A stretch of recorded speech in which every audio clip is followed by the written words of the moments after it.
Азыр айлардын айы болгон орозо болуп турган болсо, дагы бир сүйүнүч айымдардын майрамы 8 март менен жалпы айымдарды куттуктайбыз.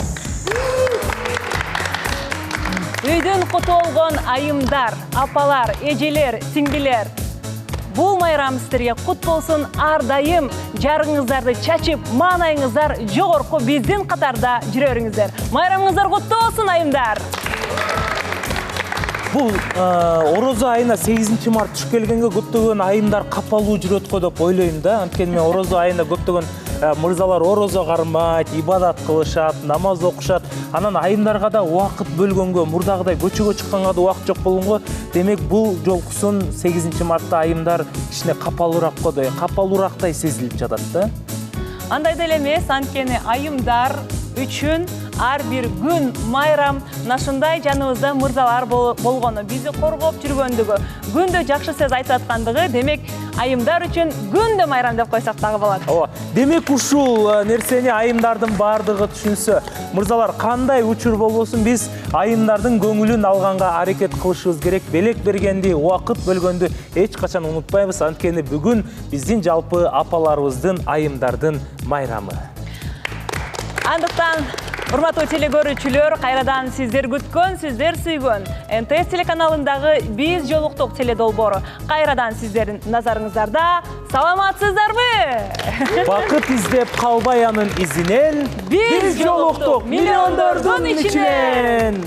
Өткөнкү чыгарылыштарда, урматтуу көрүүчүлөр, сиздер күтпөгөн, биз күтпөгөн өтө таң калыштуу бир жакшы нерселер болуп кетти. Мисалы, көп ойлогон эмес, Бакыт менен Асел бири-бирин табышып калат, бири-бирине чайга чыгат деп. Эми Тилек менен Мединаныкы түшүнүктүү болду, албетте.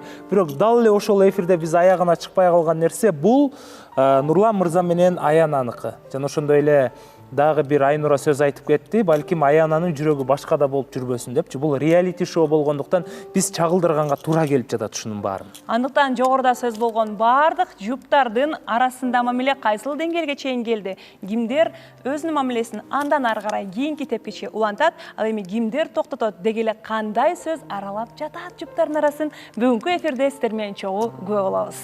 Экранга жакын келип беребиз. Биз баштадык.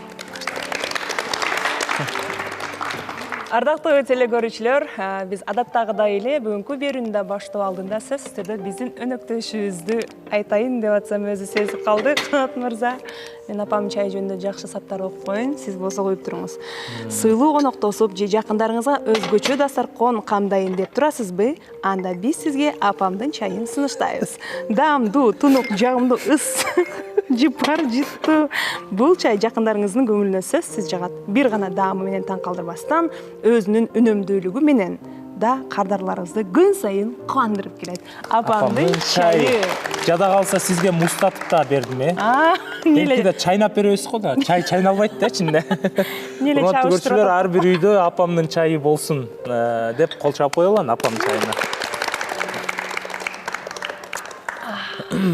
Биринчи эле биздин сурообуз, Бакыт менен Асел сиздерде кандай болуп жатат? Мындай, бири-бириңиздер түшүндүңүздөрбү? Кудай буйруса түшүнүп алдык. Түшүнүп үйрөтүп атат. Кудай буйруса кыргызчага сүйлө деп. Жакшы, бир түшүнгөнгө чоң ыраазымын. Түшүнүп алганыма сени. Уже эле ыраазысыз, Дагы хочу углубиться еще. Углубиться, да? Да, без проблем, да. Асел кандай болуп атат? Бакыт мырза кандай болуп атат? Сиз үчүн кандай мырза болуп атат?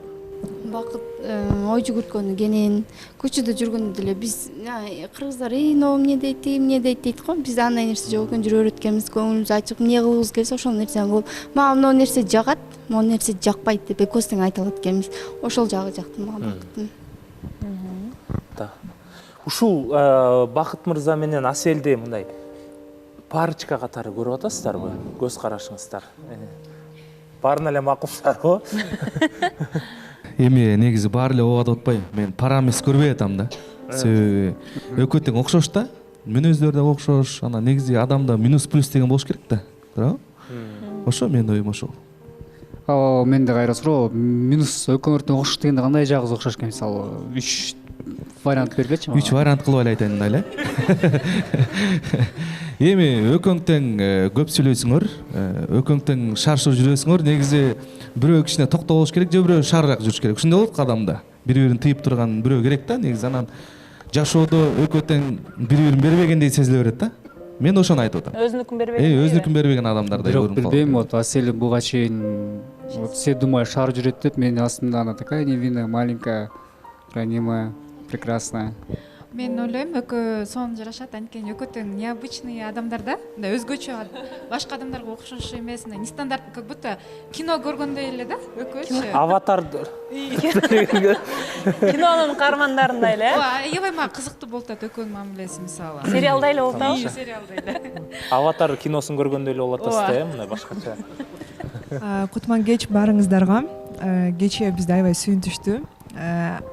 Айсель менен Бакыттын мага именно мүнөзү, характери жакты. В том плане то, что Айсельди эфирден көрүп, сырттан гана карабастан кыз катары кандай бардыгын изчет этип чыгыптыр да. Кылык мүнөзүн, характерин, анан ошого жараша кыймыл кылганы мага аябай жакты. Себеби именно серьезный мамилени каалаган мырза ошондой шагтарды предпринимать этет деп ойлойм да. Бакыт мырза өзү сизге жактыбы? Бакыт мырзаны башында келгенде биз кийинчерээк келип калдык го, жакшы чогуу отура элекпиз, тааный элекпиз. Съемкада гана көрүшүп атабыз. Бирок чогуу эфир алып бардык. Мага ой жүгүртүүсү, сырткы келбетинен көбү Бакыт мырзаны чачы тууралуу сырткы келбетине гана баалап комментарий жазгандар көп да элдер. Сырттан гана баа беришип атат. Бирок на самом деле Бакыт мырзанын ички жан дүйнөсү ушунчалык терең, ой жүгүртүүсү дагы башкача. Экөө Асель экөө менин оюмча аябай мага жаккан паралардан болду. Себеби дегенде неординарный пара көрүнүп атат да менин көзүмө. Ошол. Айтканыңыз тийсин, көз тийбесин. Чоң рахмат. Саламатсыздарбы? Жегай. Мен суроо берейинчи. Как ордуңар чайлашканы? Чайлашканды? Жедигер айтпайсыңарбы? Очень грамотно. Так, ооз ачтык. Мурдакы сулоо чыгарылышта Айсель айым ушинтип, как ордуң айт, биз билиш керекпиз деп элем. Бардыбызды. Биз мисалы орусча, кыргызча сүйлөп түшүнбөй калдык дедик го. Атайын Асель экөөбүз атышып келдик. Сен мондай орусча сүйлөйсүң, мен мондай түшүндүрөм, ал сөз мондай түшүндүрөт деп. Бирибизди аткылап, ошол жактан анан чечиш болот. Мы утилизировали этот момент, ошондон кийин мен дагы кыргызча сүйлөгөнгө аракет кылып жатам. Смотрю, Айсель такая спокойная стала. Эмне жедиңер айткыла? Эмне жедиңер, каяктан жедиңер айтпайсыңарбы? Биз билиш керекпиз. Эчтек алган жокмун, суу бердим. Демек сиздерге сонун кетип атат, көз тийбесин, Жакшы. Баардыгы жакшы. Баардыгы жакшы. Анда Минус жок пока. Минус болсо сразу айтам го. Ооба. Биринчи экөөбүз чечип алабыз, анан буларга айтабыз. Бияка алып келесиң. Ооба. Нурлан мырза менен Аянаны чакырып алалычы, ортого келиңиздер. Биз жакыныраактан сүйлөшкүбүз келип атат. Биз жолуктук, сүйүүгө биз жолуктук. Көтөргөнүбүздү сагындырган. Нурлан мырзанын мамилеге келген эр жүрөк деп уктук эле да. Ассаламу алейкум, Канат мырза. Саламатсызбы, Гүлназ айым, абдан сулуу болуп турасыз. Жалпы катышуучуларга салам айтам. Биз эмнеден баштайын? Баштай берейин, Сезон башталгандан бери негизи Аянаны байкап келем. Карындашым катары мен өзүм дагы байкап жүрөм. Аябай токтоо, сүйлөгөн сөз ордунда. Ошондон улам баягы карындаш катары мындайча айтканда, орусча айтканда симпатия бар болчу, ачыгын айтканда. Анан баягы азыр чындап айтканда бул катышуучулардын баарыбыз эле отуруп, чайлашып, баарыбыз менен таанышып жакшы жүрөбүз, бирок негедир Аяна көп жерге барбайт да. Мен жакшы билбейт экенмин. Ошондон улам ушу Аянаны чайга чакырып, ошо өзүнүн ички дүйнөсүн ачып көрөйүн деген бир ой келди бүгүн. Ачыгын айтканда. Кара келди. Дагы эмне дейбиз? Азыр эфирден сырткары да сөз болуп калды. Көпчүлүк катышуучулардын арасында да сөз болуп атат дедиңиз. Экөөңүздөрдүн жаш айырмачылыгыңыз жөнүндө деп кеп кылып калдыңыз. Ошо биринчи берип коеюн, жаш айырмачылыгыңыздар үчүн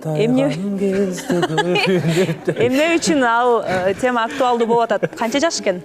16 жаш экен. Айырмачылыкпы? Айырмачылык. Анан мен да негизи муну ойлончумун, ойлонуп жүрүп, ошол нерседен улам баягы карындаш катары жактырып, баягы жаш айырмачылыгын ойлонуп жүрчүмүн. Айта албай. Анан мындай карасам, Аянанын деле бир жактыруу сезими бардай сезилчү да мага. Аны дагы байкадым десем болот. Дегенчи. Бирок ушул жерден өзүмдү ырайымалуу сезип атам. Негизи буга деле көңүл бөлбөйм негизи. Баягы кыргызда сөз бар го, сүйүү жашка карабайт деп. Сандар роль ойнобойт негизи. Ооба, сиз тың болуп атпайсызбы? Жаш баладай көрүнүп атасыз. Может, өзүм тың жүрөм. Ошого 18 жашта кыздар да сиз менен сүйлөшүп атат да. Ошого дагы мен өзүм ишенген үчүн, өзүмө ишенген үчүн чайга чакырайын деп чечтим. Керемет. Ошол эми суроолорду күтөбүз.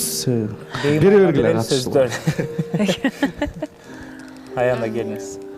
Байкап. Ами Бегим айга азыр бияка жокой туруңуз. Биз сүйлөшүп алалы. Суроо берсинби? Сиз сүйлөйсүзбү? Буга чейин ушундай жактырып жүрчүмүн, көз артып жүрчүмүн деген сизге байкалчу. Ошол жөнүндө айтсаңыз болот. Саламатсыздарбы? Негизи көчөккө эфирде дагы эмнеге эфирден сырткары эле жакшы сүйлөшүп жүрөсүңөр, эфирге алып кирбейсиңерби деген сөздөр болду. Бирок мындай чын-чынына келип караганда биз эфирден сырткары таптакыр сүйлөшпөйбүз. Эфирдин ичинде деле негизи мындай ашыкча сөздөр боло берчү эмес да. Анан көчөгүн өзүмө да кызык болуп калды. Андай ойлор каяктан келип атат дегендейчи. Түшүнүктүү. Келиңиз. Биз алдын талапкер күтөм, эле чайга чыгам бул адам менен деп жазганбыз да. Биз обед кылып атканда сен менден сурагансың. Потому что биздин бир колубуз ороз деп өтөт эле го. Ошо ороз Санжарды жаздыңызбы деп айттың да. Жок, жазган жокмун десең, сен өзүң менен айттың. Мен Санжар Байкени жаздым эле, жагат мага дегенсиң өзүңчү. Өзүң ошол өзүң менен айткансың го, өзүң оозуң менен айткансың ошол сөздүчү. Бардык эле уккан го дейм, ошо чай ичип отурат болчу, обед кылып аткан болчу ошондо. Ошол жакта чай ичип отурганда Санжар Байке менен силер тамашалашып калдыңар, мен Аселди жаздым деп, анан ошондо мен жөн эле сизге тамаша катары айткам. Андай эч кандай кызыгуу жана Санжар Байке менен бизде сүйлөшүү жок да. Тамаша катары айттым, кайра менден сурадың, сиз Санжарды жаздыңызбы, өзүңүз айткан үчүн сизден мен сурагам. жаздым деп кайра айттың го. Жок, мен талапкер күтөмүн деп жазганмын ал жергечи. Ошол жакта мен дагы бар болчумун, уккам. Аянанын айтканынчы тамашалап айтканда, мен Санжар Байкени жаздым деп, мындай эле тамашалап күлүп айткан болчу да. Ал жөн эле тамаша сөз го деп ойлойм. Анткени ошол жакта Санжар Байке менен Аселе эженин дагы өз орточо мындай тамаша чыгып кетип, мен сени жазгам, сен мени жазган жоксуңбу дегенде, мен Аселе эжеге тамашалап мындай эле реакциясын көргүм келдиби, мындай тамаша катары мен жазгам да деп, бирок ошол жактан сразу тамаша деп тема жабылып кеткендей да. Зорго бакыт менен уруштуруп жүрбө мени, жөн эле жүрөр. Демек Санжарга болгон эч кандай сезимиңиз жок? Эч кандай сезимим жок. Биз эфирден сырткары даже сырттан сүйлөшпөйбүз анча деле. Түшүнүктүү. Нурлан мырзада көбүрөөк мүмкүнчүлүк бар экен, 16 жаш айырма бул нормалдуу эле көрүнүшпү, урматтуу айымдар? Урматтуу Санжар, келиңиз. Нормалсыз көрүнүш дейм, тамаша. Бирок бул жакта Аянан талаптар бар да. Талаптарын айтып кеткен, эме эң максимум дегенде 26-27 жашка чейин гана болсо жакшы болмок депчи. Бул жакта Нурлан мырза 34-35-тин башын жабат дегенде азыр 16,5 жаш айырмачылык бар экен. Анан бир аз талаптарына мындай туура келбей атат да. Бирок Аяна ою боюнча кандай жагып атабы же талаптарыңды өзгөртөсүңбү? Нурлан мырза өзгөртчү эле багандачы, сен да өзгөртөсүңбү кандай? Жаңы эле бул жакка чыкканда мен Нурлан Байкеден сурадым да, Нурлан Байке мен сиздин талаптарыңызга жооп беремби десем, жооп бересиң дейт да. Анан менин талаптарымчы деп эле күлүп калып кеттим. Негизи 26-27 жашка чейин деп айткам. Талаптарым өзгөрөбү, өзгөрбөйбү азырынча айта албайм. Бирок өзгөрүүгө мүмкүн бар. Сизде симпатия жокпу? Жок, менде эч кандай симпатия жок. Мен болгон өзүм оюмду айтып атам, өзүмдүн көз карашымды. Негизи 30дан өткөндөн кийин ушу жаман экен да негизи. Туура келбей элечи. Нурлан байкени түшүнүп атам, меники деле окшош болуп калат да, бирок меникем кичине азыраак, 7 жаш. Канча жаш? 2? Жок, 7. 8 жаш. 8 жаш болуп калат, бирок бизге нормально экен да. Шүгүр деле нормально. Ошол эле айтып койлу, Кудайга шүгүр деле. Бирок эме Нурлан байке айткандай эле цифра көп нерсени деле ойнобойт го дейм. Негизи мамиле келишсе, сезимдер ачылса жакшы эле го дейм. Мисалы Махаббат дастаны деген кино бар го. Раймал менен Бегимай деле. Эми анчалык эмес. Бирок аны силердики анчалык эмес да, эми силердики мындай. Мен жакшы эле көрүп атам. Жок, экөөң туура эле келип атат, бак деле калайм болгону. Мен Нурлан байкеден сурайын дегем да. Бул жакта биз отуруп негизи мындай эле сүйлөшүп отурганбыз. Чынар эже айтып калды да, ушундай сүйлөшүп калдыңар деп, анан биз ортого чыгып калдык да. Негизи Чынар эже айткан үчүн чыктыкпы же айтпаса чакырайын деп ойлодуңуз беле? Сонун суроо болду. Негизи айтып атпаймынбы, аябай сүйүп калдым, күйүп калдым эмес, баягы орусча айтканда симпатия, баягы жактыруу карындаш катары жактыруу сезим болчу да. Анан мен өзүм жанагы сандар роль ойнобойт деген ишенем да. Анан ушул кызды бир көрсөмбү, айтып атпаймынбы, мындай жакындан сүйлөшүп отурган эмесмин, баягы эфирде эле сүйлөшүп калабыз. Ошон үчүн Аянанын ички дүйнөсүн билип, чайга чакырып ошол жерден билип, ар жагын бер жагын сурап дегендей. Ошол жерден анан чечилет го дейм. Бул жөн гана баягы бул жер чынын айтканда сүйүү долбоору да. Сүйүү долбоорунда өзүңдүн аракеттериңди кылып көрүшүң керек, болобу болбойбу, ар жагын ошондо көрө жатарбыз. Ошол менин оюм ошол да. Демек, Чынар айым айтпаса деле чакырып сүйлөшүп көрөйүн деген оюм бар болчу негизи. Ачык эле сөз мага жашырганда эмне. Менин оюмча, мен сени карындашым катары көрөм деген, анан менин сага симпатиям бар деген сөз таптакыр бири-бирине туура келбеген сөздөр го деп ойлойм да. Жок, мындай карындаш катары көрөм, анын мааниси башка да. А мындай менин сага симпатиям бар деген мааниси башкача кетип калбайбы? Карындаш катары көрөм деген. Же карындаш катары көрбөйм деп эле койчу. Мындан арыбы? Мындан ары симпатиям эле бар дегенчи. Эми баягы башында ошондой болгондо жан келгенде эле сразу эле баягы симпатия ойгонбойт да. Көрөсүң, билесиң, кыздын баягы ар бирөөнүн өзүн адам болгондон кийин акыл эс бергенден байкайт экенбиз. Ошого жараша болду да бардык нерсе. Ооба, мындай учурлар жашоодо деле кездешет. Баягы айрым учурларда болсо керек тааныштарыңыздардын арасында агасынын досу досунун карындашына көзү түшүп калып, биринчи карындаш катары жакшы көрүп, андан кийин жакшы сезимге айланып кеткен да учурлар кездешет. Ооба. Туура айтасыз, Гүлназ айым. Негизи баштында эле доспуз, анан доспуз деп жүрүп эле эң үйлөнүп алышат го. Андайлар көп эле да. Ачык эле сөз да мага. Ооба. Алгачкы кадамдар. Нурзада. Саламатсыздарбы? Мен Аянага айта кетейин дегем да, баарыбыз айтып атпайбыз, 16 жаш болуп 16-17 жаш кандай болуп калат депчи. Наоборот, айтат элем да, менин оюм боюнча 16 жаш улуу болсо эчтеке эмес. Наоборот, сени эркелеп, сыйлап өтөт да. Улуу болуп, кичүү катары жакшы мамиле кылат да. Нурлан байке эркелеткен жагы жакшы болуш керек. Кичүү болуп, өртөтө сый болот да, аябай жакшы сый болот. Эркелеткен жагынан жакшы элем негизи. Негизи мага ушул убакка чейин убагында болгон, анда айта кеткем. Билгендер билет, билбегендер билбейт. Эми аны кайталабай эле койлу арттагы историяны. Анан мага ушундай жүрөгүмө бир сүйүү же бир өзүмдүн адамын тапканда мен негизи орусча айтканда однолюб эле болуп калам. Ошону түшүнгүлөчү. Однолюб эле болуп калам болгондо азыр андай эмессизби?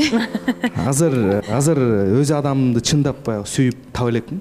Акырынан кадамдар болуш керек да. Ооба. Айта албайбыз эч нерсе деп. Бир аз жакындан таанышкандан кийин билинет. Жакындан таанышып билиш керек, анан сразу эле баягы мен однолюб ушул адам үчүн деп айта албайсың да. Туура. Мен да кошумчалап кетсем, Нурлан мырза, Нурлан байке менен 3-сезондон бери жакшы сүйлөшөбүз. Анан өзү айтчу эле ушундай өзү менен кичүү, назик ушундай кыздарды жакшы көрөм депчи. Өзү менен тең же болбосо өзүнөн көп болсо 2 жаш, 4 жаш мындай кичүүлөрдү көп мындай өзүнүн талабына жок болчу да. Анан Нурлан байкенин бул жакта талабына Аяна 100% жооп берип атат. Сен дагы Аяна мындай аябай неме болбой чыгып көргүнүң да, чайгачы. Ошону айтам. Деп кеңеш бермеңиз. Ооба. Рахмат. Нурлан байке топ 5 жаккан мүнөздөрүн айтып кетсеңизчи. Мен айтышым керекпи? Топ 5 Аянанын, Мен жана баштагыда айта кеткендей эле Аянанын биринчи ошол өзүнүн токтоо менен өзү жакты, сүйлөгөн сөзү ордунда, жүрүш турушу ордунда, аракетчил кыз. Пока мен ушул топторун байкадым окшойт. Кийин дагы көрө жатарбыз, Рахмат, Санжар. Аяна Селкеге суроо берип кетейин. Нурлан мырза, сиздин талаптарыңызга туура келеби экен? Же азыр?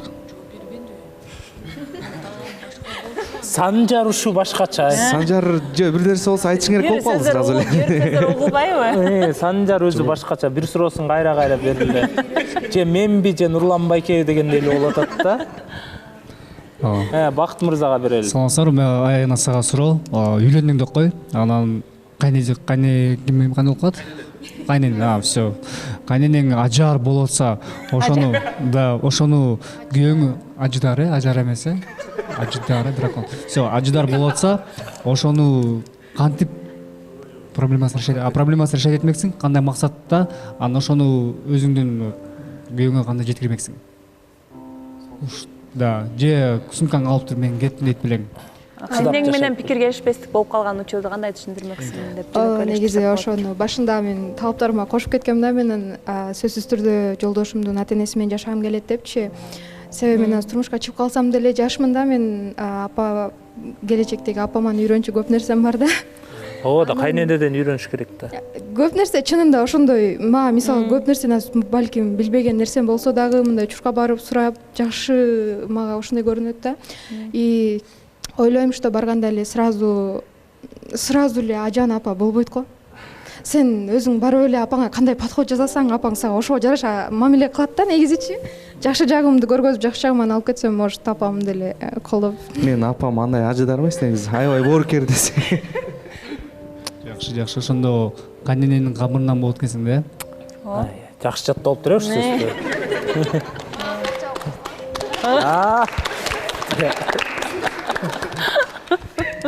Айдос мырза. Саламатсыздар, урматтуу көрүүчүлөр, саламатсыздар алып баруучулар, катышуучулар.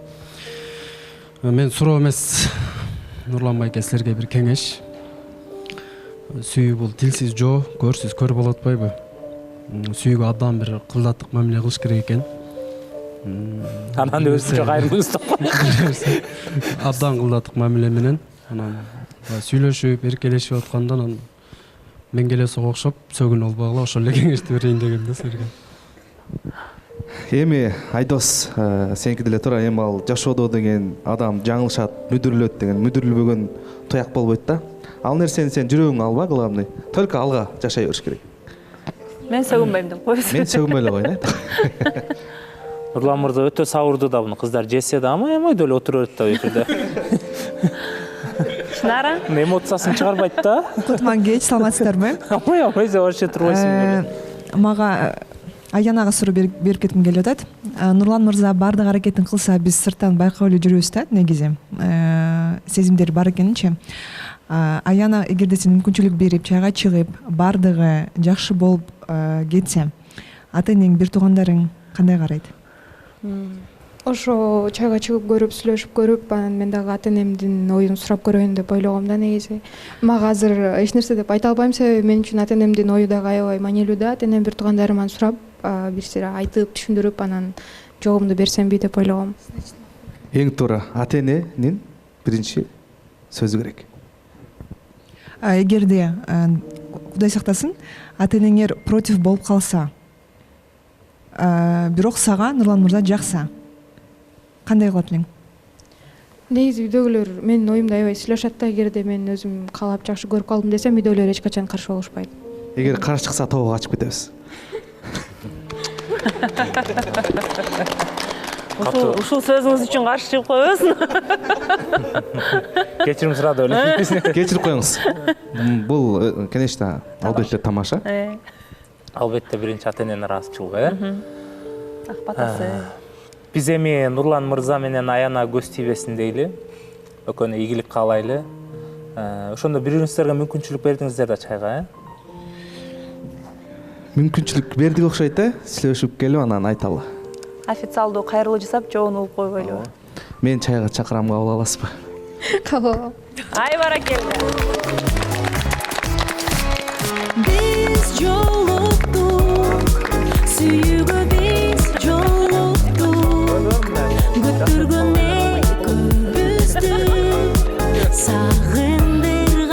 тамаша. Кайра кайтып алып коесуң. Жашатпа. Тилек Кудайга шүгүрдө эле өзүн очко топтотот,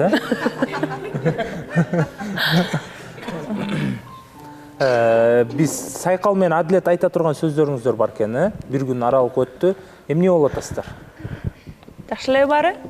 Сайкал келиңизчи ортого, Адилет бияка келип алыңыздарчы.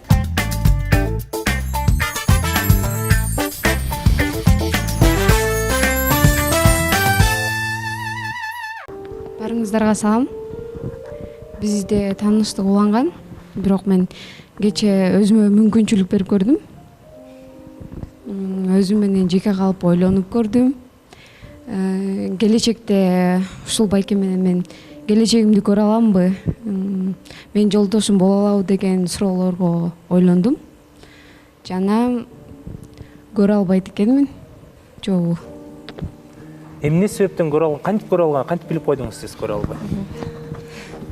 Бир күндүн ичинде эмне өзгөрүп кетти деген. Сизге мындай келечекте жолдошуңузду келбетине карап, чачына карап көрөсүзбү мындай?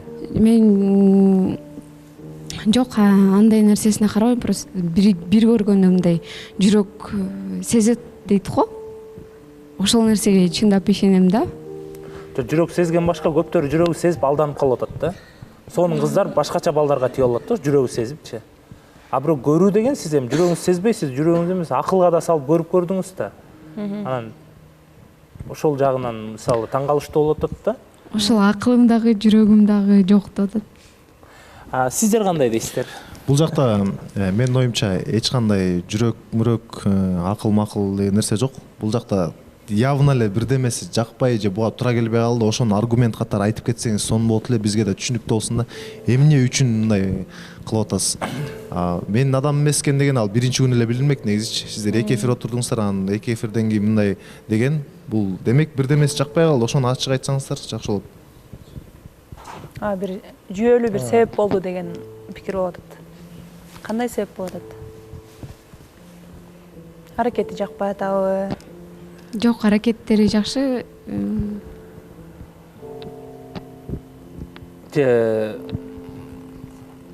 Талабыңыз өтө күчтүү болуп, эми билбейм, Адилет мырза тегере төп келишкен мырза болуп турат да.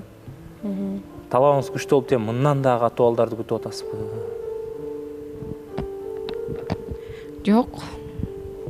Талабым күчтүү деп айтпайм. Просто жүрөгүм мындай каалаган жок да. Кечиресиңер, менде да бир суроо пайда болуп кетти да. Биринчи ким токтотту, андан кийин эле ошо биздин жигитке суроо берим келип атат.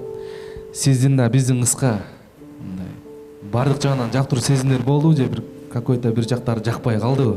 Ошону да сиз ачык айта кетсеңиз. Менде жактыруу жакшы эле болду. Кыз жакта мындай шанс берди да, мындай бербей атат да, мындай убакыт бербей атат да. Мен ойлоп атам, бала жактан артка тарта элексиз, сиз дагы Мен да артка аракет тарткан улантууга жокмун, даярсыз. аракет кылам дедим. Нурзада. Мен ойлоп атам да, бала жактан мамилеси жакшы эле да. 4 жолу сүт айына чакырыптыр. Бул жерде Сайкал өзү эле жактырбай атат окшойт. Эмнеси жакпай атат? Мен ойлоп атам, сага бою туура келбей калган жокпу? Бою кыскараак болуп, сага бою узун балдар жагабычы, мамиле жагынан туура эмес болуп атабы? Так айта кет да бизге. Биз дагы түшүнүп, биз дагы ошого жараша суроо берелик. Андай ойлоп калышат, мындай ойлоп калышат дебей эле ачык эле айтсаңар, суроолордагы мындай. Бою узун болгондо эмне, Сайкалдын эле бою узун эмес да. Бирдей эле нормально болуп турбайбы? Менин оюм боюнча да, Нурлан байке. Жок, бул деле Нурлан мырза деле айтып атат. Сайкалдын бою узун болуп кеткен жок да, экөө бирдей эле болуп турат. Жок, ал нерсе эмес. Мен бир жолу жүрөгүм мындай, бир көргөндө же сүйлөшүп көргөндө, мүмкүнчүлүк берип көргөндө ачылбаган жүрөгүм убакыт берсем деле ачылбайт да. Жок, көчөгүнкү эфирде эмнеге айткан жоксуз аны? Көчөгүнкү эфирде айтып атпайм, ошо өзүмө мүмкүнчүлүк берип көрдүм. Сизге ага чейин болду да мүмкүнчүлүк, анан бир күндүн ичинде эле эмне себептен ушундай чечим эрте чыгып калды да. Балким сиз мамилеге даяр эмессиз. Даярмын? Жок, даяр экениңизди көргөн жокпуз биз. Сиз бир жума аралык беришиңиз керек болчу да. Сайкал менен жолукканда эле ачык эле айткам, Сайкал эсили жакпасам бетиме эле айт дегем. Ошону эмнеге айткан жоксуң анда? Нурзада берген гүлү жаккан жокпу? Сары гүл берди эле го. ошону неге Instagram баракчаңа сары гүлдү эмне себептен кандай мааниде берет деп киргизип коюпсуң го. Сары гүлдү кимдерге берет деп киргизгенмин. Кимге берет? Мен биринчи жолу сары гүл алып көрдүм да. Ал сары гүлдүн мындай менин түшүнүгүм боюнча мааниси достуктун белгиси деп түшүнөм да. Ошон үчүн эле жөн эле салып койгом, ал жерде эч кандай эме жок. Гүлдөрдүн түстөрүнүн түшүнүктөрү барбы? Биз кичине кезибизде окуучу кезибизде ошончо элек Пластмасса гүлдөр подарок берет. Пластмассаны өлгөндөргө берет да. Мен деле гүлгө көп деле маани бербейт экенмин. Шашып бул жака эфирге келип атып колума тийген алып өттүрмүн да мен делечи. Чын жүрөктөн алып келгем да негизи. Жок, ага эч кандай эме каршылыгым жок. Ал нерсе Жок, бул жерден мен сен айта албай атасың да, мындай мырзага катуу тийип кетпесин депчи, ошон үчүн бир аз кичине чукугум келди да. Сен айт мындай, бизге да оор болуп кетип атат да, сага суроо бериш. Ошон үчүн мен мындай эстеп кетип эле азыр бердим да. Эмне үчүн депчи. Айткандан ачык эле. Жакканда ошо айтып атпаймынбы, мен жүрөгүм каалабай атат. Бул жакта жүрөк мөк эмне дегенде чынында элечи, бул жакта андай жүрөк каалабай атат деген эмес. Бул жакта причина бар да, точно бар бул жердечи. Бирдемеси жакпай калды. Жакпай калды. Сен ошону айтпай атасың. Сен мисалы ошону айтпагандыктан бизде бул жакта ой кетип атат, сен мамилеге даяр эмессиң дегенчи.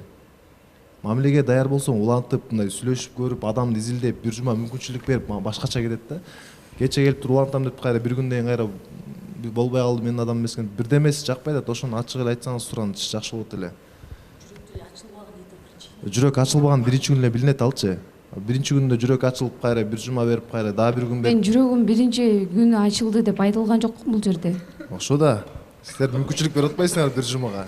Андан кийин дагы бир күн көрүп атасыңар. Анан келип жүрөгүм ачылган. Ал жерде ошол таанышуу чайга чыкпадыкпы? Сөзүңүз бири-бирине топ келбей атат кыскасы. Ооба, негизи талапкер келет го, бир чайга чыкканга мүмкүнчүлүк берилет. Чайга чыккандан кийин катышуучу айтат: "Мага жакты, же жаккан жок" деп көчө айта турган убак болчу да сизде. Көчө мүмкүнчүлүк берейин дедиңиз, кайра бир күндөн эле токтотобуз деп атасыз да.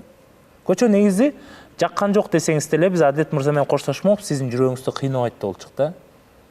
Азыр ошол бир нерсе бар, ошону айтпай атасыз. Сиз мамилеге даяр эмес окшойсуз деген суроолор кетип атат. Кече өзүмө мүмкүнчүлүк берип көрдүм, дагы может дагы убакыт созуп көрөм депчи. Ошо бир жума бербейт белеңиз, эмне? Бир жума биз чай ичпедикпи? Бир жума? Бир жумада бир эле жолу жолуктук. Көчөңкү акыркы эфир 4-күнү.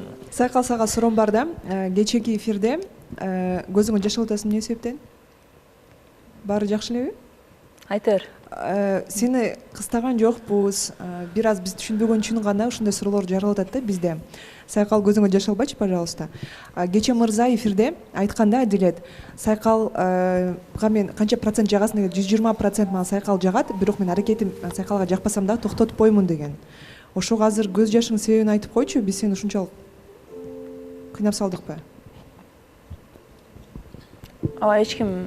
Ну, конечно, на нее напали. Не плачь, ты чё, Иля? Вообще не надо плакать. Айттыго бул суроосуна жооп берди окшойт, мен жүрөгүм ачылган жок деп. Тура. Ол жүрөгү ачылган жок, кече өзүнө шанс берди. Анан кечкере эле сен отношенияга даяр эмессиң. Анан мына болду, микрофон берилбейт. Карачы, кыз сулуу илип атат из-за тебя. Биз бияка отургандан кийинчи, биякта отуруп баарыбыз сүйлөп өткөнбүз да, мына причинасын айт минт депчи. А бияка чыккандан кийин ошол нерсени өзүбүз айта албай калат экенбиз да. Балким чын эле бирок жүрөгү ачылбаса токтоосуз келип атат да. Тилек мырза. Ошол эле нерсе болуп атат да бул жерде. Мындай да, жүрөк ачылбады деп токтотуп берсек, бизге кийинки, мисалы бизде Сайкалга келе турган талапкерлерге кыйын болуп калат да. Биз кандай бала жагат биз билишибиз керек да. Кийинки келген талапкерлерде мындай жакпай калыптыр, мен тура келемби, тура келбейм деген нерселер болуш керек. Мындай жүрөгү жакпай калса, мындай сыр бойдон алып кетерби, жагамбы, жакпаймбы, кандай балдар жагат, биз да билбейбиз да. Санжар мырза, сизге суроо. Сизге талапкер келип, сиздин жүрөгүңүз ачылбаса, сиз эмне деп жооп бересиз? Мен буга чейинки эфирлерде да айтып келгем, ар биринин мындай себебин так даан айтчумун да. Эмнеге бүтүп атат, эмнеси жакпай калды, эми ошонун баары мен мындай жүрөгүм жакпай калды, тура келбей калды деп бүтүргөн эмесмин буга чейин. Көрөбүз анда. Жок, Сайкалдын айтуусунча бир жума убакыт бериш керек эле да көчөңкү эфирден кийин. бир күндөн кийин эле дароо эле токтотуп атпайбы? А талапкер суранып атат, дагы убакыт бер деп. Сайкал негизи көчөгөнү айтыш керек болчу. Көчөгөнкү эле эфирде айтып койсоңуз болмок да, мен токтотом. Мен сүйлөшпөйм десеңиз, болду, чечилмек маселе. Канат байке. Убакыт берип туруп анан кайра токтотуп койгону бизге кызык болуп атат. Канат байке, бул сайкал деген негизи кече көңүлү жок эле жүргөн да, негизи кече токтотсомбу депчи. Анан бул жерден мырза мен эмне деди? Башында 50% жакшы көрүп аткам, азыр 120 дегенде мындай өзүнө дагы бир мүмкүнчүлүк берип көрөйүнчү деп ошону негизи кече айтам дегенсиң, туурабы? Болду илаба. Айтам дегенсиң. Анан бир ортодо турганда, анан бул мырзаны сүйсөм, мен аябай жакшы көрөтсө, дагы жок дегенде бир күн эртең деле эфир бар, эртеңкиге чейин берейинчи деген да. А так негизи ага чейин деле көңүлү жок болчу. Ошондой эле Сайкал? Сайкал, азыр то, что ты испытываешь, азыр көз жашың эмне себептен чыгып атат? Ошол нерсени азыр Санжар мырза сүйлөгөнү үчүнбү? Же жүрөгүңдө эмне болуп атат? Сезимдер менен бөлүшсөң биз менен? Ооба, менин жүрөгүм кайра. Жок, на самом деле, хотите, я какую картину вижу? На самом деле, бир жума берипсиңер, у вас какая-то надежда была. Бир күн үмүтүңөр болгон экен. Үмүтүңөрдү анан да бирдеке не оправдала. Биринчи версияга силер гүлдү айтыпсыңар, гүлүңөр жакпай калды. Экинчиси дагы эмнеси жакпай калды.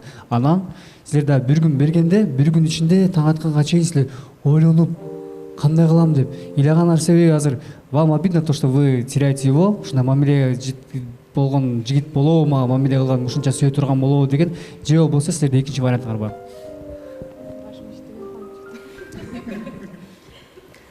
Сайкал, сизге да эс алуу берелиби? Же бир ай эс алып келесизби?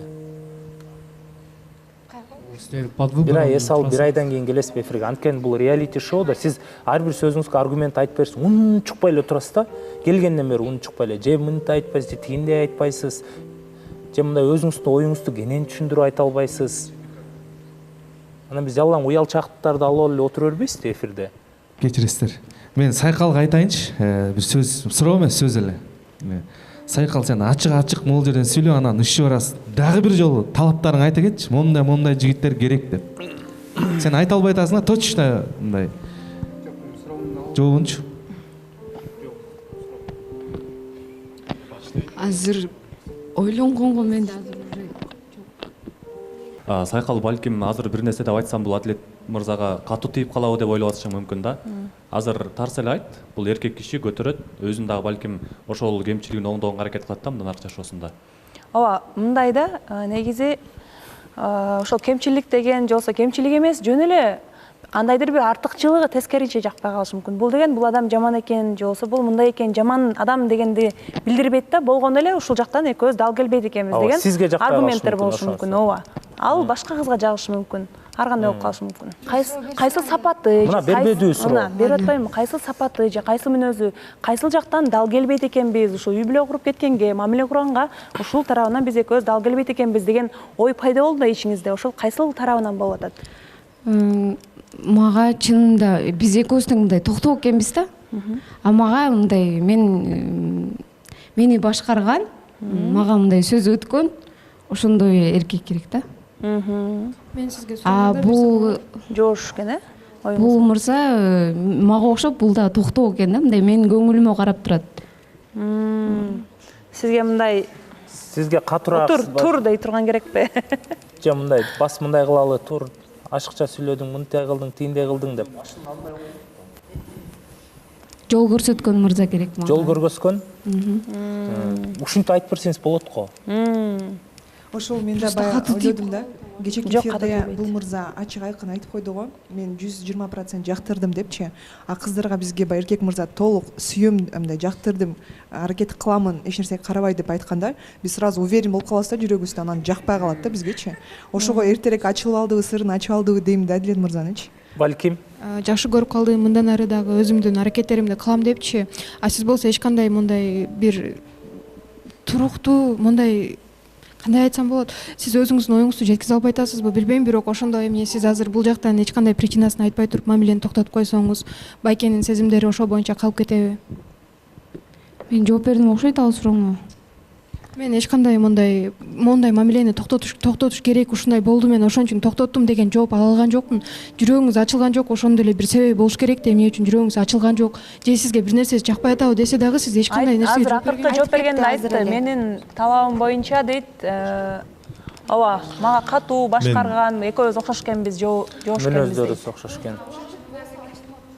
Адилет мырза, билетсизби? Мен жоош деген сөзүнө жооп берип коеюнбу? Мен негизи могу эфирдин сүрү бар экен, ошон үчүн мен мындай жооштуу көрүнүп атам го бияктачы. Анан мен жашоодо негизи даң эле жүргөн баламын. Сен бир күн эле мындай таанышууга чыгып койгоп эле байкап айтат окшойсуң да, дагы убакыт берип көр да, балким может көрсөтөйүн. Туура. Сайкалдын өзүнүн дагы ою бар, сайкалдын өзүнүн каалоосу бар. Биз айткан, катышуучулар айткан неме менен мындай чечим чыгарбай эле кой да, өзүң жүрөгүң менен чечим чыгарып, өзүң. Ооба, мен негизи жашоодо мага кандай эркек керек экенин мен чынында билем да. Жан дүйнөмө кандай адам керек, сырткы келбети дагы, ички келбети дагы билем. Андыктан сиздердин айтып аткан ойлоруңуздар, ал сиздердики, конечно. Мен ар бириңиздердин оюңуздарды сыйлайм. Ошондо жообуңуз? Ошондо жообум тааныштык ушул жерден токтойт. Да, убакыт берип көрбөйсүңбү, балким жүрөгүңдү ачканга. Менде ачылбайт дегенге мен 100% ишенем да. Анткени эмнеге менде буга чейин биринчи эфирде айтып кеткенмин. Биринчи курстан баштап жакшы көргөн бала болгон депчи. Ошол адамды мисалы 4 жыл мен күттү да ал. 4 жылда менин мындай жүрөгүм ал адамга ачылган жок. Ошон үчүн мен бул мырзага мен дагы үмүт берип, убакыт бергим келбейт эч кандай. Жүрөгүңүз ачылып келди беле бирөөгө ушул убакка чейин? Ачылган эмес, вот именно. Демек ачыла турган жүрөкпү. Демек чыныгы сайкал. Анда сиз билбейт экенсиз, сизге кандай бала керек экенин да билбейт экенсиз да? Жок, билем. Жок, билсеңиз бир балага ачылмак да. Канчага чыктыңыз? 22. 22-ге чейин. 22-ге чейин жок дегенде бир балага ачылмак да. Сиз демек билбейсиз кандай бала жагат экенин. Балким ал ача алган жок сенин жүрөгүңдү, балким мен ачам, каяктан билесиң? Убакыт бербейсиң. Туура айтып атат, мурундагы 4 жолу чакырды деп ага да чыкпаптыр билишибизче. Анан эфирден эле жолугуп атыптыр менимчечи. Анан бул жактан бала дагы сүрүдүп атыптыр, эркин боло албай атыптыр. Жашоодо жолугуп көргүлө, көбүрөөк чайга чыгып көргүлө, мындайчы, өзүнүн жакшы жактарын, жанагы жол баштаган, жол көрсөткөн сапаттарын көргөзсүн. Аны көрбөй туруп эле анан балким чын эле анда кебетеси чакпайт анда сизгечи. Болбосо чыгып, баягы өзүнүн таланттарын көргөзмөк да бала дагы. Кебетесине эч кандай сын айтпайм. Ар бир адам өзүнчө уникалдуу. Сиздин оюңуз мына, кечирип коюңуз, сен сиз ойлоп атасыз, бизди баары талап атат, жеп атат депчи. Сиздин оюңуз мындай. Жигитиңерди табыш үчүн силердин көз карашыңар боюнча бир көрүп сүйүп калуу менен көбүрөөк мындай ошол ниетте келдиңер беле биз жолуктук долбооруна. Мисалы силер айтып атпайсыздар, 4 жыл мен артымда бирөө жүрдү, ага ачылган жок. Мен жүрөгүм ушул убакка чейин эч кимге ачылган жок деп атасыңар да. Ошондо силердин оюңар боюнча бир көрүп сүйүп калыш керек болот атабы? Мисалы, эки вариант болот да. Либо бир көрүп сүйүп кал, либо мүмкүнчүлүк бер ал балага, чтобы сен жүрөгүңдү ачыш үчүн. Ошо бир көрүп сүйүп калуу. Бир көрүп сүйүп калуу. Анда биз сизге 1 ай, 2 ай эс алуу беребиз. Балким бирөөнү көрүп сүйүп калсаңыз, биз ошону эфирге алып келгенге аракет кылабыз. Андыктан биз азыр Адилет мырзанын да колун кармабайбыз. Убактыңызды бөлүп келгениңизге терең ыраазычылык билдиребиз. Канат мырза, Гүлназ айым суроом бар. Туруп келиңиз, туруп сүйлөшөлүчү. Эгер мүмкүнчүлүк болсо ушуга катышуучу болуп калсам болобу, өз бактымды таап кетсем болобу? Биз аны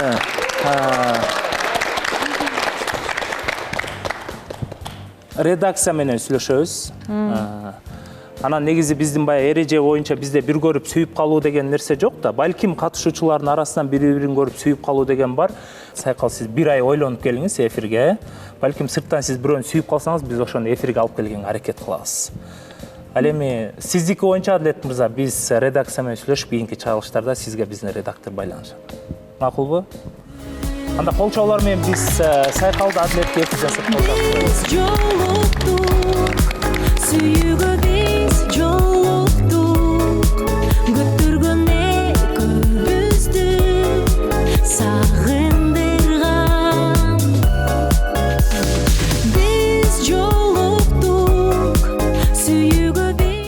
Албетте биздин бүгүнкү чыгарылышта дагы биздин катышуучуларды аябай сүйүндүргүбүз келип атат. Бүгүн бизде талапкерлер бар десек. Ооба. Айрыкча азыр айымдар сыйынсат. Анткени биздин катарыбызга биздин каалгабызды босогубузду аттап Эрнес мырза келатат. Эрнес мырза. Бишкек шаарынан Кол чаап турабыз. Сүйүүгө биз жолуктук. Бүттүргөндө айымдар каттыраак кол чабыңыздар. Биз жолуктук. Сүйүүгө биз жолуктук. Эңсеген сезимдерге биз жолуктук. Көздөрүбүз жалын гүлү караганда. Кош келдиңиз, саламатсызбы? Кош келдиңиз. Кош келдим. Саламатсыздарбы? Өзүңүз жөнүндө кенен түшүндүрүп берсеңиз.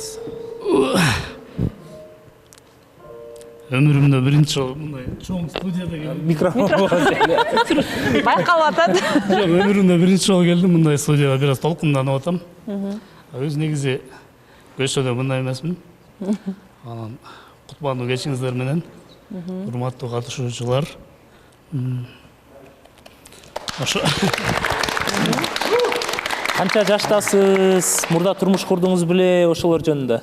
Мурда турмуш көргөм. 40-тын тегереги. Жашым 40. Балаңыз барбы мурда? Балдар бар. Канча балаңыз бар? 3. Канча жыл болду эки жолго түшкөнүңүздөргө? 6 жыл болду. 6 жыл. Демек жаңы мамилеге, жаңы үй бүлө курууга кайрадан даярсыз. Эмне жумуш кыласыз? Машина менен иштейм. Машина алып сатып иштейсиз, э? Алып сатып өзүм жасайм. Канча-канча. Долбоорду кайсы убактан бери көрүп келесиз? Долбоорду Канат мырза сен ачкандан бери көрүп келем. Рахмат. Ошондон бери көрүп келатып, эми талапкер болуп келип атасыз. Буга чейин ага чейин кыздар жаккан жокпу? Жаккан кыздар болгон жокпу? Болбосо керек да. Ай, 4-сезонда карачы мындай.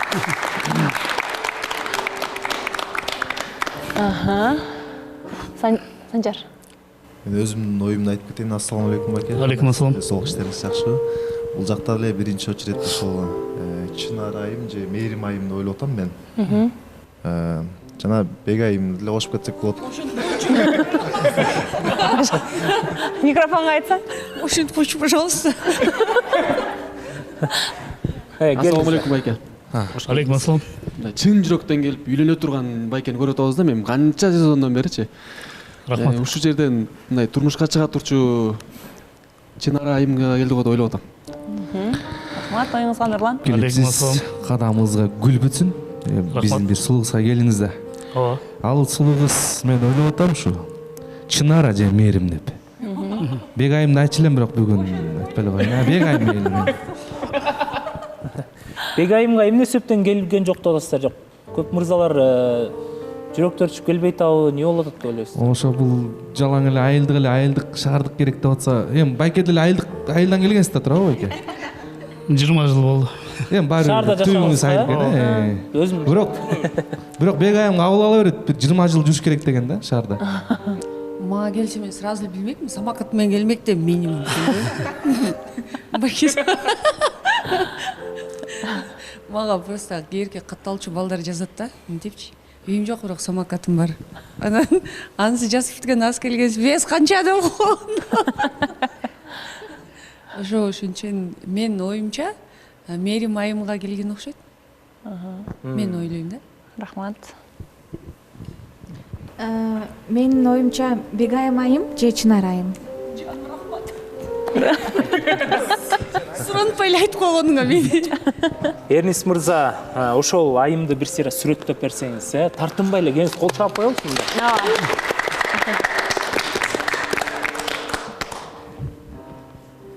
Ал айымдын мен байкашымча менден акылдуураак экен да. По-моему, мен байкашымча ор басырыктуу, сүйлөгөн сөзү ордунда. Ошо Чынар айым деп ойлойм. Ким? Сиз айтыңызчы. Өзүңүз. Чынара келген.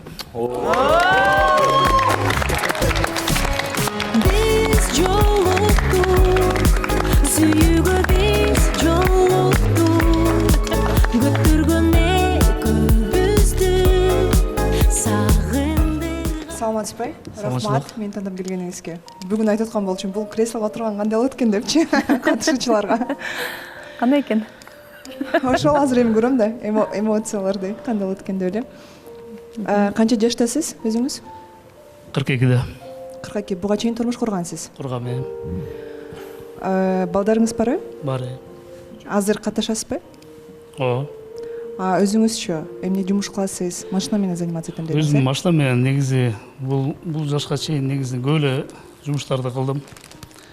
Бирок айлыкка иштеген эмесмин негизи. Бизнесмен, жеке ишкерлик менен. Жок, эми бизнес десем бизнесмен бай болуп кетпеймби? Орто ошо машина алып жасап сатмай ушундай. Суроолоруңар болсо бериңби. Медина. Чекуля, я рада. Мен кийинки жолум ачылат окшойт. Деген жаш курагыңыз боюнча көзү тура келет окшойсуз. Я имею в виду по возрасту самые. Да. Аксакал келип элек. Медина. Суроо барбы? Менин суроом туура эмеспи билбейм, бирок эмне себептен эки жолго түштүңүз эле деп суроо берсем болобу же болбой калабы? Жок болот, мына суроо бербедиңизби? Эмне себептен эки жолго түштүңүздөр эле? Мындай детально айтпасаңыз, үстүртөн айтып койсоңуз болот. Ушуну айтпай эле коеюнбу? Кап болбосоңар, Ооба, эми мындай айтып коет го, не сошлись характером деп коет, кыскача ошондой эле айтып койбойм да. Микрофон жакыныраак. Кечиресиздер. Мен дагы Чынараны көрүп отуруп суроо пайда болду. Байке кечиресиз, катуу тийип калса, бирок эмне хоббиңиз да, кандай хоббилерге кызыгасыз? Анан биздин Чынар айым спорт жагында жүргөн балдарды жакшы көрөт да. Спорт жагында кандайсыз? Эртең менен туруп отжимание кылам деп коеюнбу? Накачанный балдарды жакшы көрөт да андан. Эми өтө деле спорт эмес, негизи өзүмдү карап эле жүрөм. Өзүмдү карап жүрөм, мен бир аз толук көрүнсөм ойлоп жаткандырсың балкимчи. Бир аз өзүмдү карап эле жүрөм. Жок, аны толук деп деле айткан жок. Негизи да спорт жагына кызыгат, ошол нерсе оюма келип кетти. Талап ошондой да. Ооба, негизи мен спортко мен деле кызыгам. Бильярд ойнойм, теннис, волейбол, баскетбол бүт эле ойнойм. Кырдалы? Ассаламу алейкум, жалпыңыздарга катышчылар, бардыгыңыздарга салам. Байке кош келипсиз. Рахмат. Эң мыкты айымды тандаптырсыз. Анан бизде суроо жаралып атат. Ушул Чынар айымдын кайсы сапаттарын аябай баалап келдиңиз, жактырып келдиңиз? Ошол сапаттарын тактап айта аласызбы? Биринчи байкаган эме ана добрая да, орусча айтканда. Ошонусун байкадым.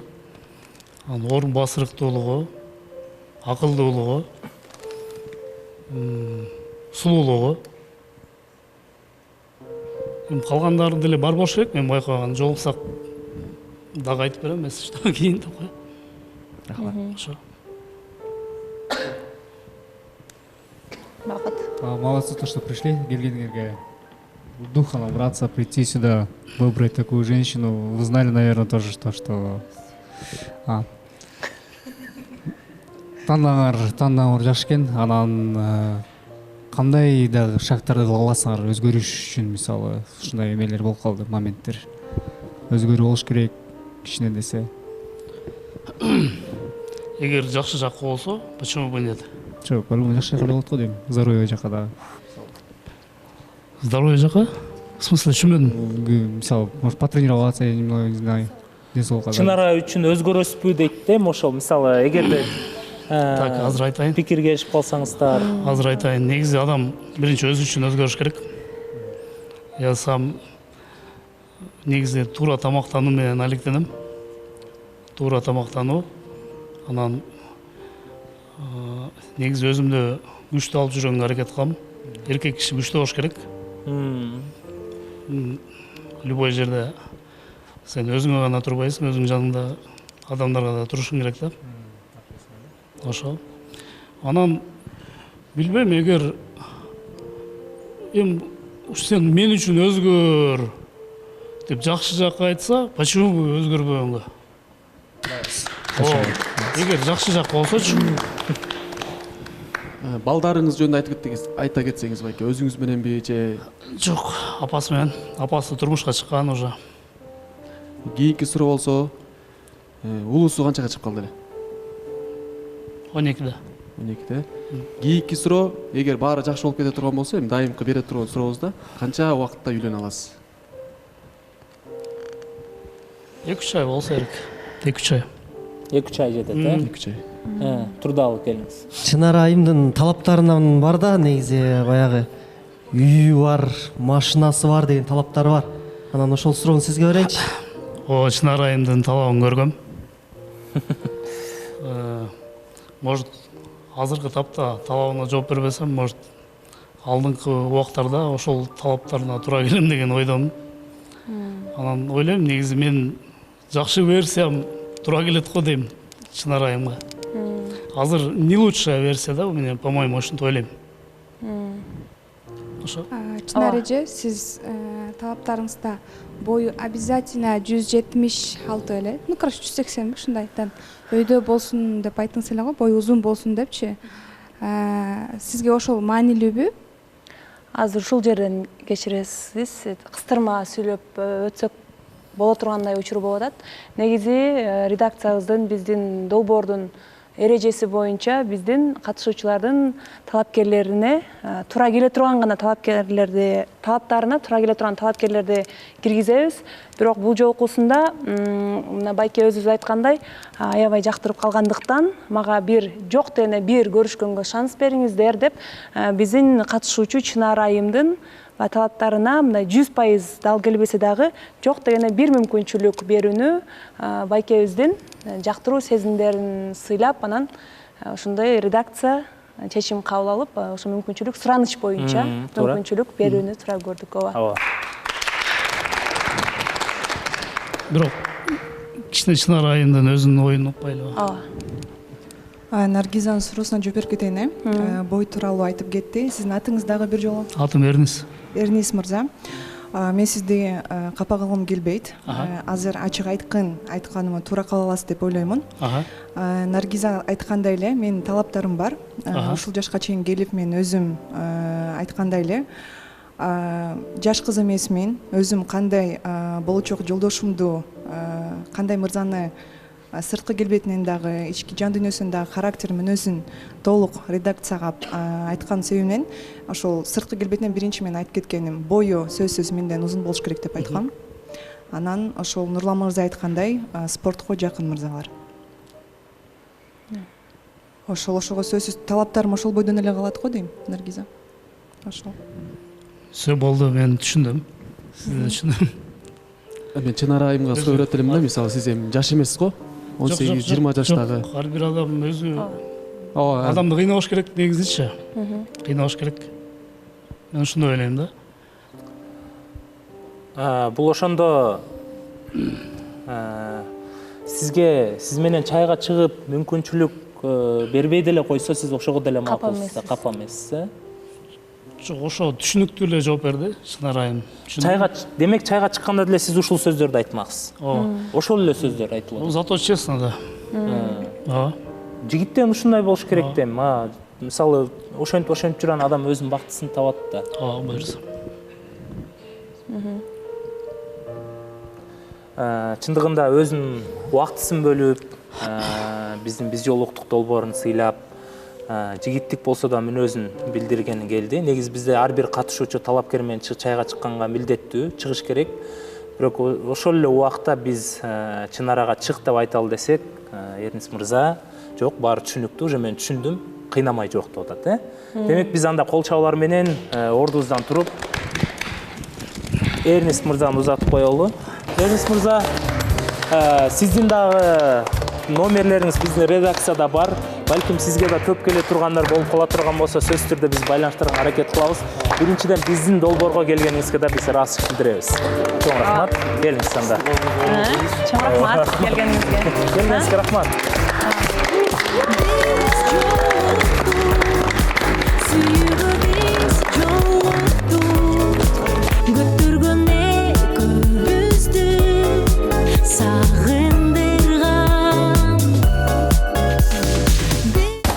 Анда кийинки талапкерибизди чакыра турган болсо, Гүлназ айым.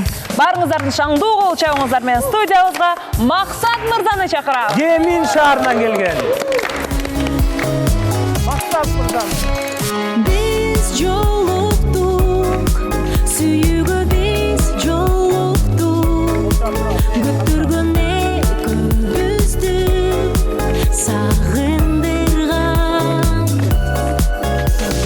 Биз жолуктук, сүйүүгө биз жолуктук. Эңсеген сезимдерге. Жакшы келип алдыңызбы? Микрофонду алыңыз. Өзүңүз жөнүндө кененирээк айтып бериңиз. Эч толкундамаңыз. Кадимкидей эле эфир. Бирок биринчи жолу чыгып атасыз да мындай чоң эфирге. Да, биринчи жолу. Ооба. Андыктан эч толкунданбайбыз. Бул жерден баягы өзүн көргөзө билиш керек да, талапкер дагычы. Мисалы, ошол отурган кыздар жалпы баары суктаныш керек сизге. Атым Максат, 30тамын. Андан дагы эмнедер? Эмне менен алек болосуз? Канча единственный. Үйлөнөсүз беле? Да. Үйлөнгөнсүз, Да, да, көргөнбүз. Канча балаңыз бар? Пока жок. Канча болду эки жолго чыкканыңызга? Экинчи жыл. 2 жыл. 2 жыл болду, эки жолго чыкканыңызга. Суроолор Эмне барбы? менен алектенесиз жашоодо? Экспедитор. Экспедитор? Да. Биз келген айымдын кайсы мүнөздөрүн же кайсыл несин, кайсыл сапаттарын көрүп келдиңиз, ошолорду айтып бербөсүзбү? Микрофонго. Качестволорду. Мен кичине орусчалашмын да, ошондуктан жаман көрбөңүз. Качестволорунан ачык жүрөт, өзүнүн целин билет экен байкашымча. Андан соң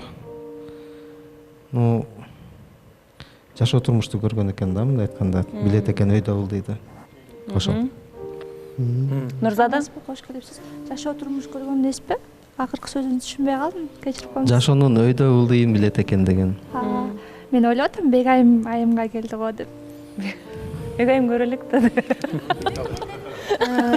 Сизге суроо. Медина? Мен ойлоп атам, негизи Мээримге келдиби деп, Мээрим айымга деп. Рахмат. Медина. Максат мырза, сиз аскердик кызматты өтөгөнсүзбү? Аскердик кызматты өткөн эмесмин, бирок балдарды аскерге жибергем. Кантип жибердиңиз? Менин оюма. Военкоматта иштегем. Менин оюма Айнура келди. Айнурага келди окшойт. Рахмат. Чынара? Саламатсызбы? Кош келдиңиз. Турмуш көргөн айым деп айттыңыз, Буга чейин турмуш көргөнбү? Же кыйынчылыкты көргөн эле деп айттыңыз? Жашоо турмушту туура билген, түшүнгөн. Менин оюмча Мээримге келди. Эгерде барбы Наргиза? Ушу Мээрим эле окшойт, мындай карап отурат да, үмүт болчу. Мээрим төгүппү? Саламатсызбы, кош келипсиз. Мен ойлойм Бегайым айымга келди деп. Кайсыл жактан болосуз? Шаардык кызды мен да сүйүндүрүп коеюнчу, Бегайга келди. Бул сөз сүйүндүрүп коюш үчүн гана эмес, мындай открытая, ачык мүнөз деген үчүн мен Бегайымды ойлоп атам. Биз Максат мырзага эле такалат окшойбуз анда, келиңиз. Ооба. Айтып бериңиз, кимге келдиңиз? Мээрим. Биз жолуктук, сүйүүгө биз жолуктук. Күттүргөн экөөбүздү сагындырган. Мындай эле. Аябай таң калтырып атасызарбы?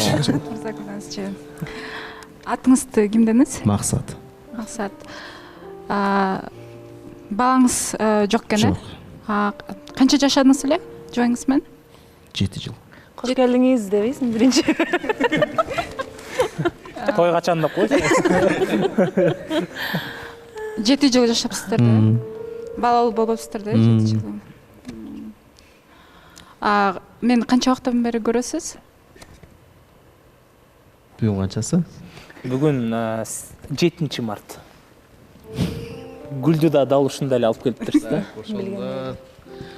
Могу сезон башталгандан бери көрүп турмун. 1 айдан ашыптыр да. Кайсы сапаттарыңды жактырып келдиңиз? Мага Инстаграмдан жаздыңыз беле? Жазгам. Жаздыңыз беле? Кайсы сапаттарын жактырып келдиңиз эле? Жана алдыда айта кетпедим да. Дагы айтып коерңуз эми. Анча сөздү аябай эле. Болгондой айтканың ачык. Андан соң кишинин кылган мамилесин сыйлаган ошол.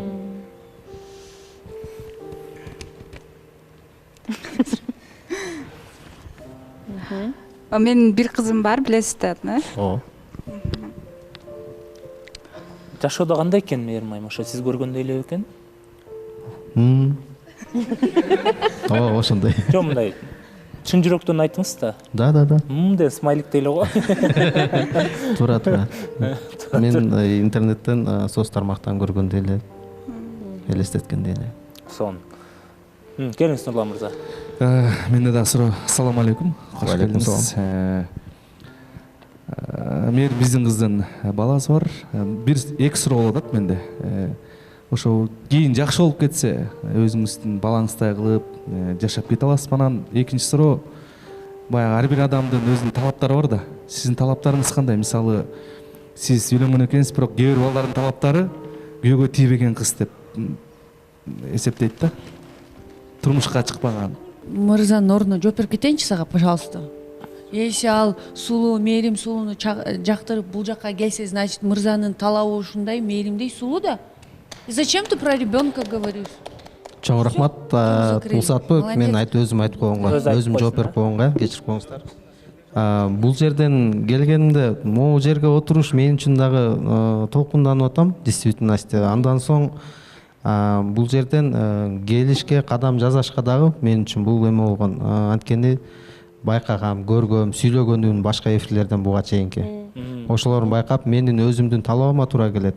Мен дагы ойлойм, мен дагы ушу Мээрим айымдын талабына туура келем деп. Ошондуктан келдим. Абдан сонун жооп болду. Бек айымга айта кетейин, сен эмне биякта переводчиксиң, бирөөлөргө жооп бергидей. Өзү жооп берет да. Жок, негизде да вообще бирөөнө келишпесең. Суроо менде, ассаламу алейкум. Молодец, что духа набрался, красавчик. Вот баласы бар экен, үйдөгүлөрдөн кичине бир мондай баласы бар экен или чуть-чуть ушмулет эткен момент болсо, кандай твои поступки какие будут? Моя мама в курсе. Мен кимге келгенимди. Она в курсе. Ошол эле болду го дейм, И она не против. Мурунку сөз тийгизбейм дейсизби? Мурунку үй бүлөңүздө 7 жыл жашадым дедиңиз, а? Ооба. Бала жок дедиңиз. Негизи канча балалуу болгуңуз келет? Мээримге суроо деп койду. Жок, жигиттен сурап атам. Келиңиз. Мынча балалуу болсом деп ойлойт эркектерчи? Ооба, ойлойт. Ар бир 4. Мен оюм ошол.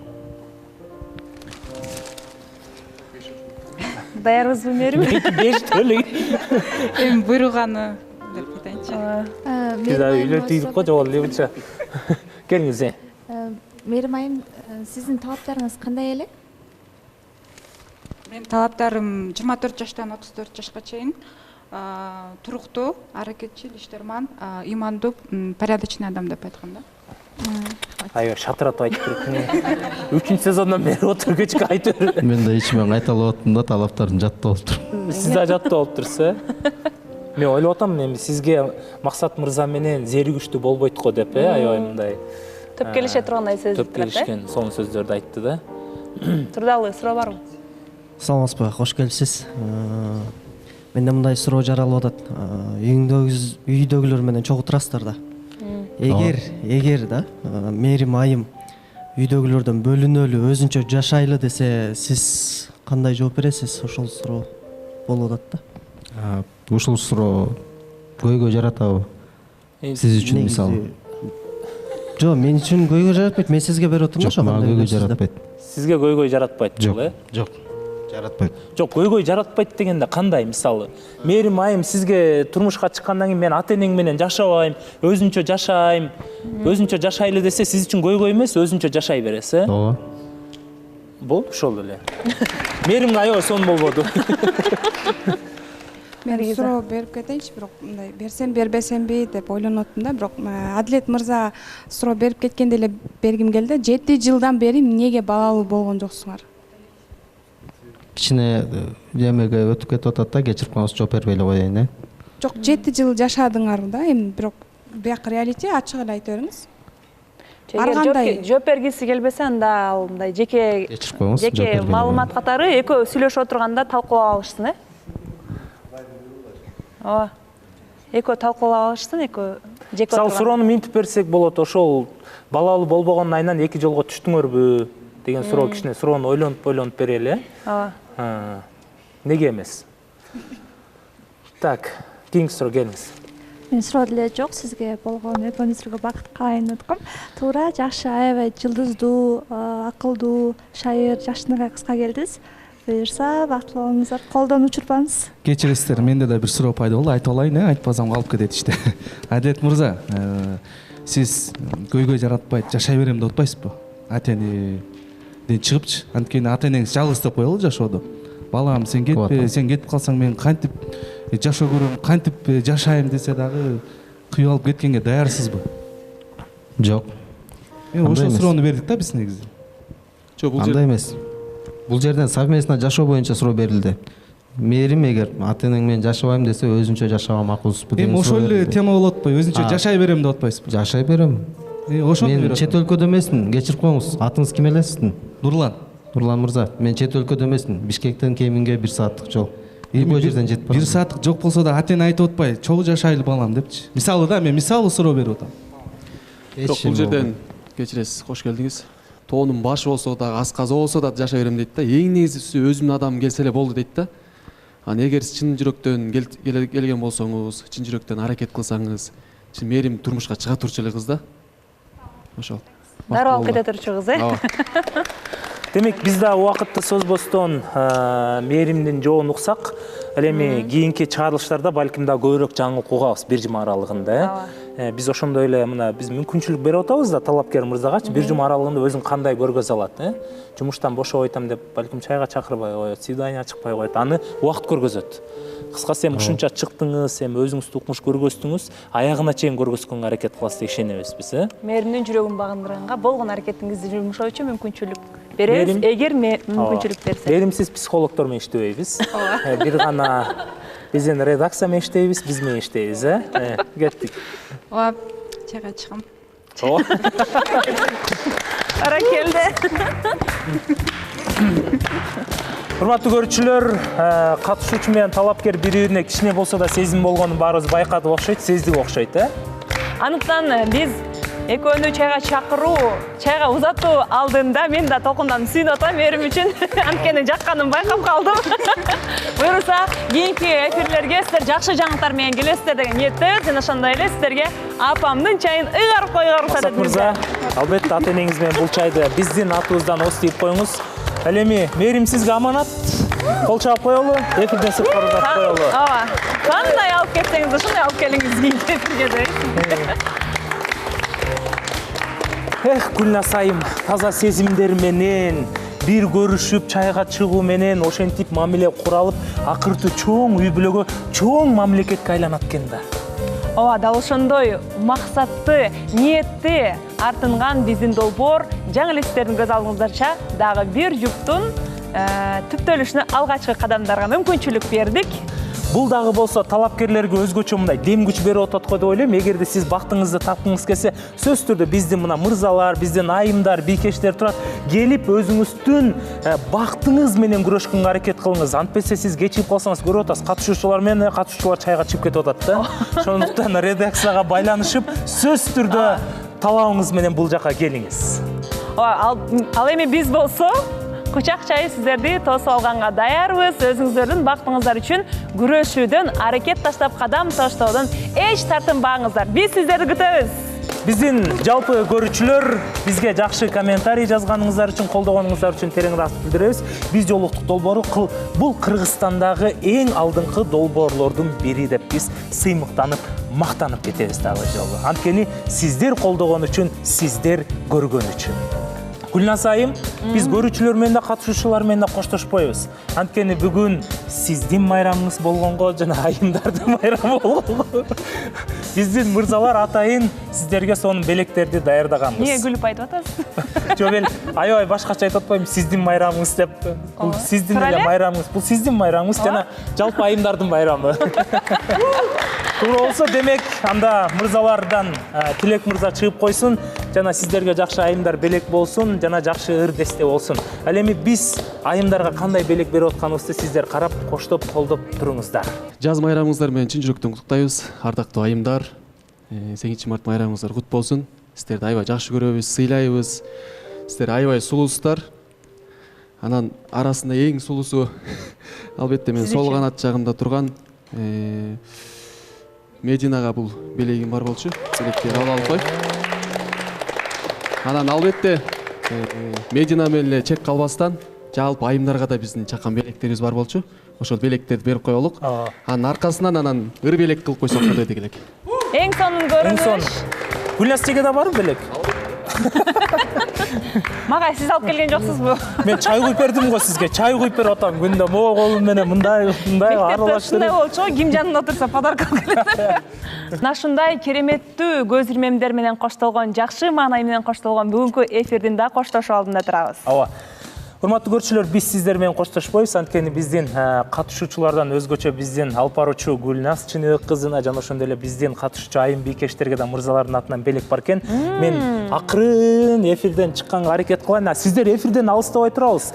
Болгону кийинки жума, бейшемби жума күнү биз жолуктук долбоорун күтүңүздөр. НТС телеканалында сиздер менен көрүшөбүз. Ал эми кезекти биз мырзаларга берели. Майрамыңыздар менен айымдар.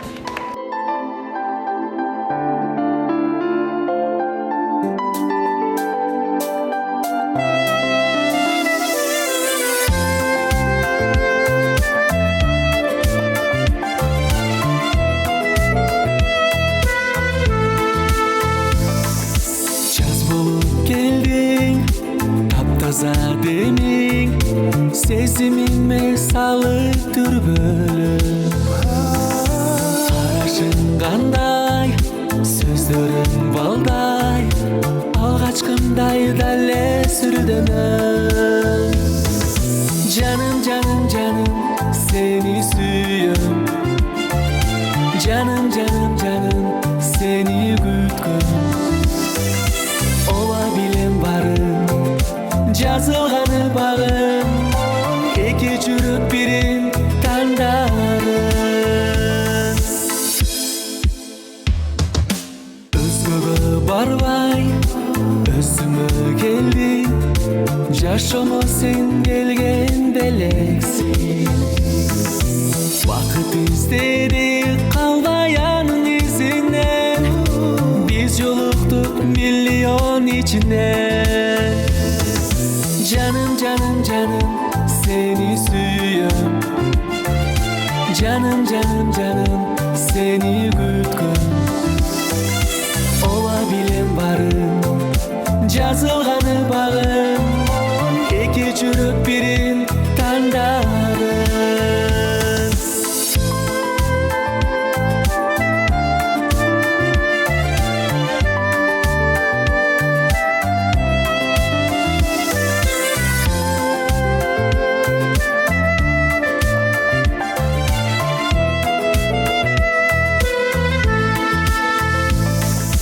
Canım canım canım seni süyüm Canım canım canım seni gütküm Ola bilen barım Жазылғаны бағым Екі жүріп бірін таңдарым